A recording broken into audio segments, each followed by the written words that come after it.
What is the Idris? It's a big bloody spaceship.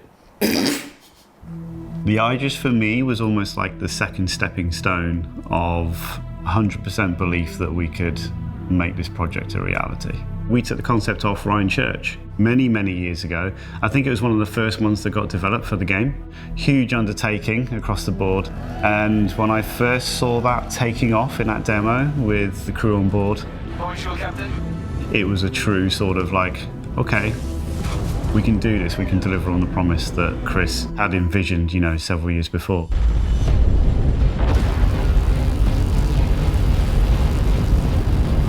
The Idris is a frigate used by the UAE Navy, but it was also available to civilians in a sort of wide range of specifications. It's one of the more sought after ships that people have wanted to use in the universe for just one of the longest times at this point. It has enough crew and provisions on board to support long duration patrols. It has plenty of armament to defend itself and attack aggressors, and hangars on board for a wide range of ships. There are multiple versions of the Idris, the most popular being the Idris-P, the P standing for Peacekeeper. This is the civilianized version of the Idris. It trades some of the prior military assets for increased cargo storage. At its core, it is essentially a flying hangar with all the crew facilities around that. What's very good at, though, is killing things. It starts with a front upper manned turret, which is size 5.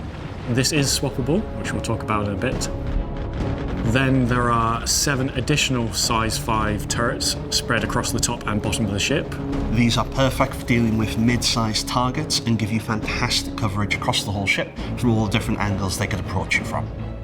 Whilst they are lasers by default, you can swap them to a wide variety of other weapons in the game. But that's not all the firepower that the ship has to offer. It also has 4 remote turrets, which are size 4, which are a little bit better at dealing with more agile fighters. So at this point in the game, you are looking at having a minimum of 12 people on an Idris-P to fully crew just the weapons. So make sure you've got plenty of friends to tag along.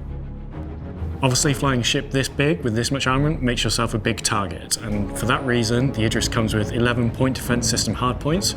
These are the exact same point defense system weapons that you've seen on ships like the Polaris and 890 Jump.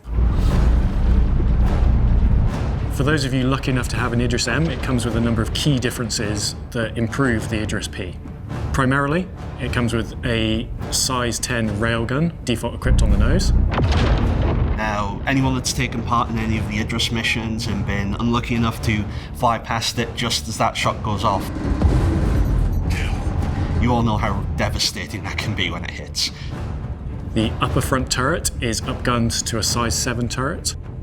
The cargo room is replaced by the missile launcher, and it has increased armor over the base Idris-P. But it does lose the lower rear man turret for all these other changes, so it's not perfect. For those Idris-P owners who want a bit more bite to their Idris and missed out on getting an Idris-M, we do offer 2 ways to sort of improve your Idris-P: the Idris-K kit and the Idris-T kit. This is a kit. It's not a whole Idris. They are simply Idris-Ms or Ps with additional items swapped out in their loadout. It's parts. I can't... The amount of times... Because it often gets confused, and it has been over the years. That I've had to remind people there isn't an Idris-K. There is no such thing as an Idris-T variant. It's an aftermarket kit. Anyway. The Idris-K kit comes with a bunch of new items that can be applied to the Idris. Primarily, there is the size 10 laser beam that goes in place of the railgun. The beam is one of the first real beam weapons that we've added to the game. Obviously, you've got the mining laser, but this is an actual weaponized version of it. And if anything gets in its way, it's going to quickly wish that it hadn't. The next item in the kit is a size 7 manned missile turret, which replaces the front turret of the Idris. It also comes with 5 additional PDS weapon systems to help fill the additional slots on the P, and a cool black and red paint. The new Idris-T kit is a companion to the K kit, and it sort of takes your Idris in a less weapon focus and putting it into more of a torpedo and ordnance focus. So the first thing is a new nose-mounted weapon. A set of size 12 torpedoes, a total of 20 of them, that fire out of 4 fire ports. Now obviously, that's a lot of torpedoes. And for anyone that watched one of our more recent Citizen Cons, here's a message back for Elwyn. F*** the Polaris. The views and opinions of Mark Gibson do not represent those of Cloud Imperium Games, Roberts Space Industries, or its subsidiaries. They do represent Jared Huckabee's, though. The top turret is an alternate size 7 bespoke ballistic cannon turret. Which is going to add some serious firepower. The last piece is 5 additional PDS systems. These ones fire missiles rather than energy weapons. In addition to that, this also comes with another unique skin you've never seen before.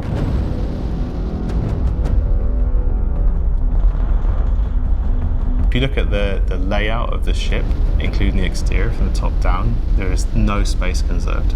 It's packed. One of the most impressive spaces on the Idris is the main hangar. This is the center of operations. It's where you come and go, where you land your ship. You've got everything that you need, plenty of space. You can see space for offboarding cargo. It's got ramps for bringing in and out of equipment. The bridge is quite special. I like the fact that it's almost a sort of glass house in space, full views all the way around.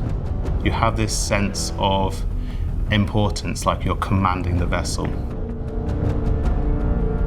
The corridors, they're like the connective tissue of the ship. They're bold, they have a really distinct profile to them. You've got these white, clean floors that you could imagine some janitor kind of polishing up constantly. It really feels believable. The mess hall is quite municipal, quite utilitarian. It's not the most extravagant space. I just like how tangible it is. The bunks have a very strong nautical, almost submariner type feel to them.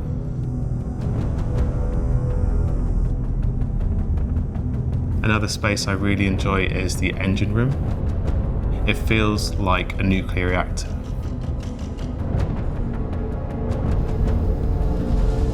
The theme with the ship is everything is functional and military.